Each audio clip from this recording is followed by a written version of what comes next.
Step 1, remove the front access panel. Remove the 2 screws to allow access to the back side of the dash. So you're going to install your screw clamp, put your screw clamp cover on that, thread it through your turn signal switch, and then you're going to thread your switch harness between the steering column and the tilt mechanism.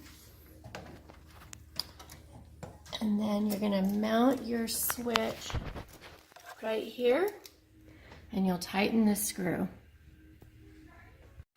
Next step is to connect some of the components to the turn signal horn switch harness, which we've threaded up through behind the dash and behind the firewall. So we're connecting the flasher relay. And you want to make note of the color coding. We do have labels on these, but really the color coding is key. So the color marking tape, red, blue, green, and some of them don't have any. So flasher relay is a 3-pin connector, no color marking. And we will connect that up.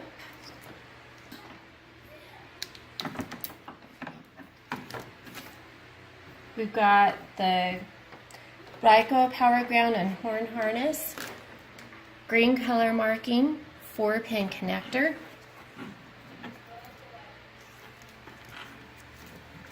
So match that up to our 4-pin connector.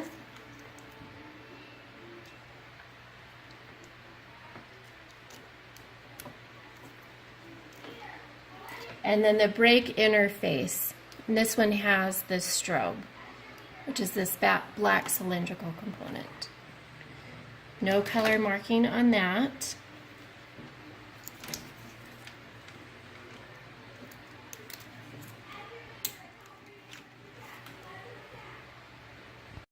We've got the horn installed on the mount near the radiator. So the next step, we're going to take the horn component of the power ground horn harness, route that through the firewall grommet, and then we'll connect it to the 2 horn terminals. Next step is to locate the vehicle hydraulic brake switch wire harness. Here we've done that, and we've actually disconnected the connector just to allow for easier access. So it was connected like this. Pull it apart. You're going to install a parallel tap on this orange wire. You'll need to push back this protective sleeve to better expose the wire. We've routed the brake interface wire through the grommet and the firewall, and we're going to connect it now to the parallel tap installed on the orange wire.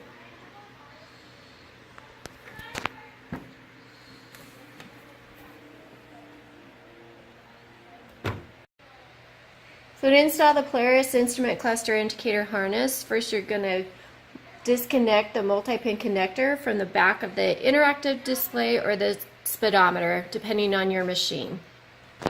So that's what we've got here.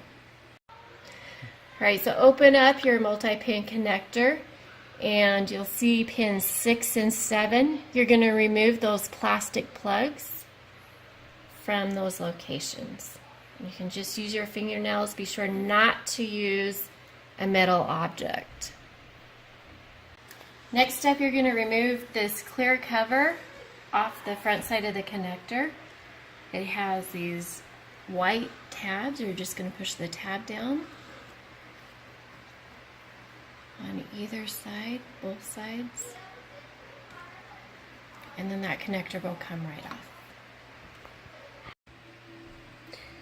Once you've got the cover off, you're going to connect the Polaris instrument cluster indicator harness red wire into pin 6 and the green into pin 7. And you want to make sure you've got the pins seated completely. They need to match the existing pins in depth. Put the pin cover back on. You're going to close up the cover here. Next thing we're going to do is connect the indicator harness to the turn signal switch harness. You're matching blue to blue.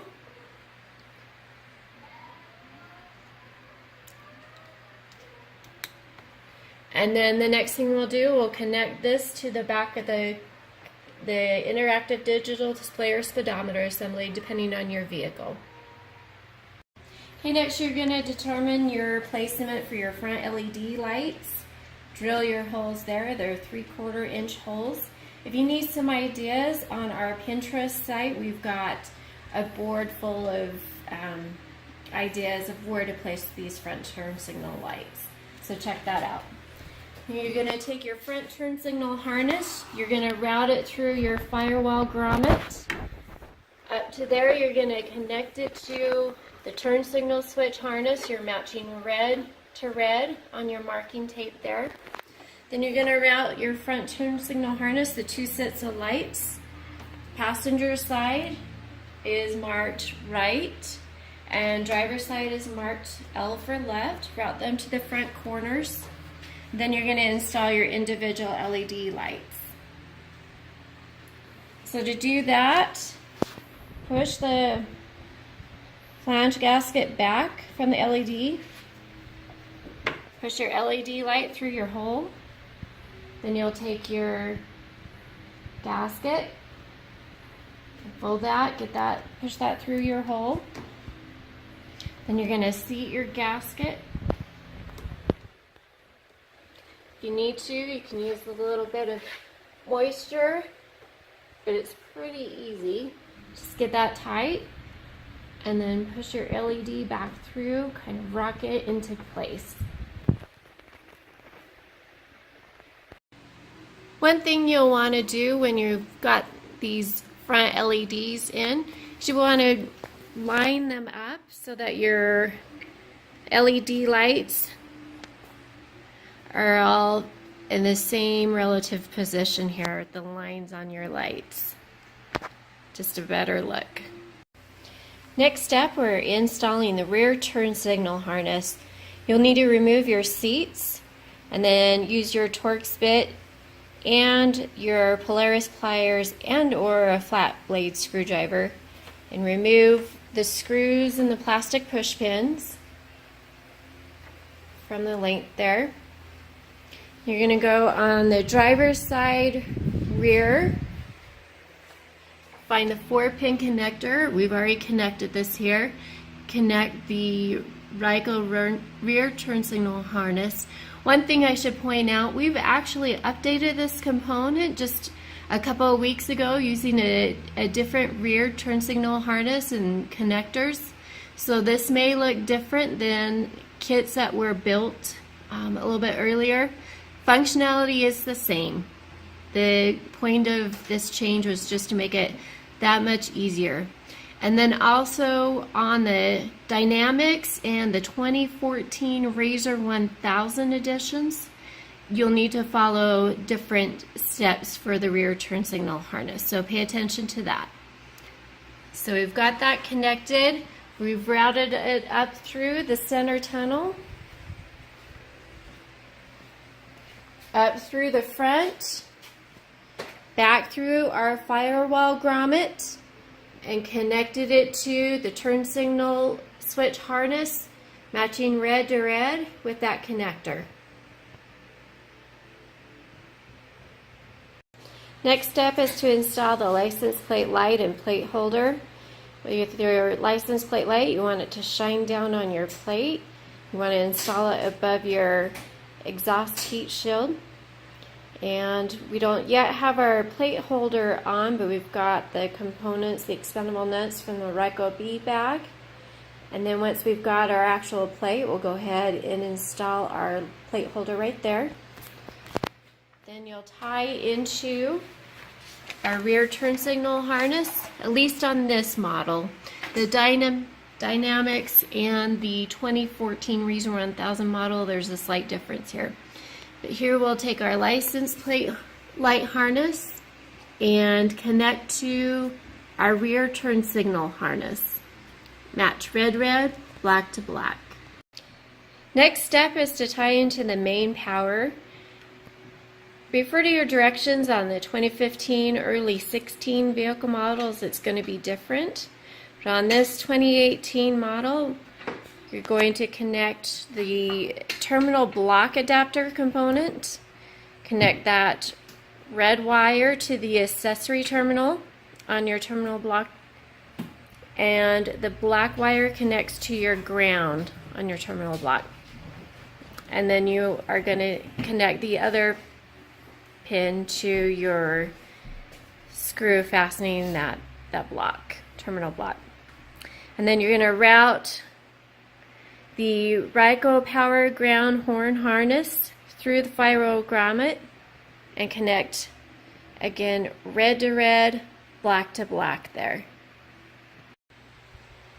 So we're about wrapped up with our install. Important step here is to test. So we'll make sure we've got left turn indicator lights, we've got the front and the rear.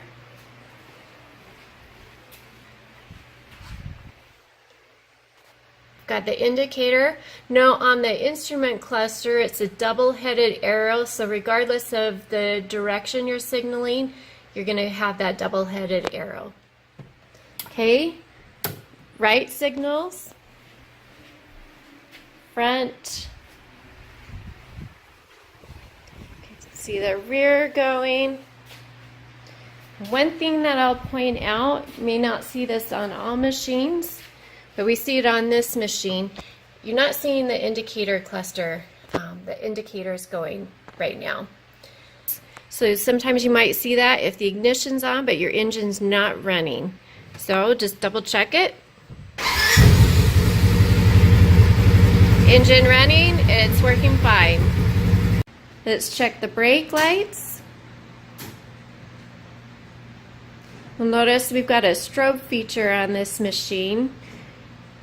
The light, when you first apply the brake, will flash 6 times quickly in the first second, and then it will stay on solid.